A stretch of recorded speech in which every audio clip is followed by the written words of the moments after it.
Joining me now is Senate Banking Committee member and Foreign Relations Chairman Bob Menendez.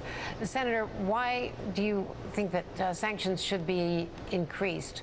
Or what is your position on increasing sanctions right now, considering that the administration is calling for a pause? Well, Andrea, I'm looking forward to Secretary Kerry briefing the Banking Committee members in a closed session to hear the specifics of what's on the table. And everything that I have talked about is a path towards a diplomatic solution. The question is, how do we get there? I remember that the sanctions that I have offered were resisted at different times, and yet they are now embraced as the most significant force to bring Iran to a negotiating table. From my perspective, depending upon what I hear today, if the public reports that I've heard are the essence of an interim agreement, that interim agreement doesn't do very much to degrade Iran's nuclear facilities and its ability to continue to produce.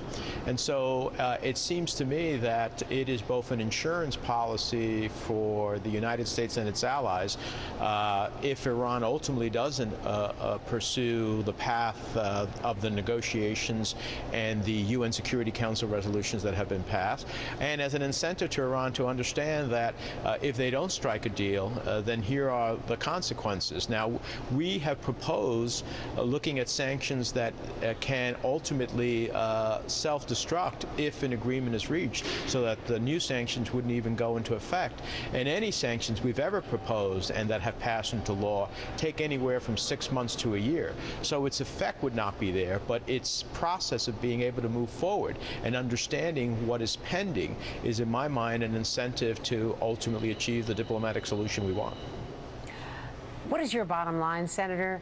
Does Iran have to give up centrifuges? Does it have to forswear enriching uranium? And does it have to agree to stop construction on the plutonium reactor? Well, look, the long-term goal, I hope, will be what the Security Council resolution has said. That's not even a U.S. position. That's a global position.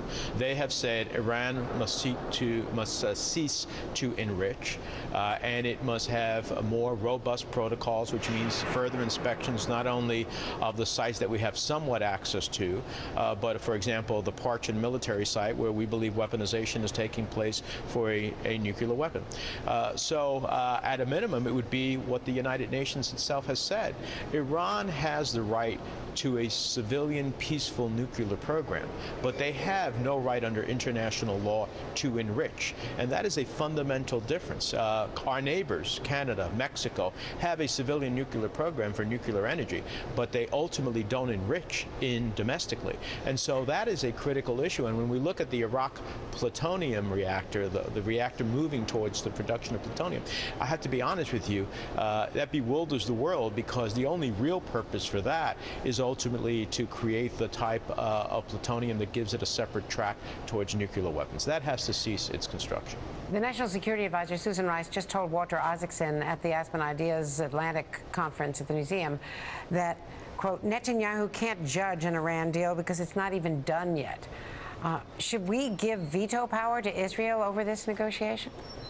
No, I don't think we should give veto power to anybody in the world. My perspective is what is in our own national security interests. On the Iraq plan, yes, it's not finished, but if during this interim period, from the public reports, you allow them to continue to construct and move towards conclusion, a conclusion that once fueled makes it no longer a target to dismantle and now gives them a pathway to nuclear weapons, that's problematic. It seems to me that they can cease their construction during a constructive negotiation period without losing any opportunities for the future if an agreement cannot be achieved. The insistence on marching on its construction is worrisome, because its only march can lead towards the type of plutonium route that creates a nuclear weapon. Senator Menendez, Chairman of the Foreign Relations Committee, thank you very much. You're going to have an interesting session today with Secretary Kerry.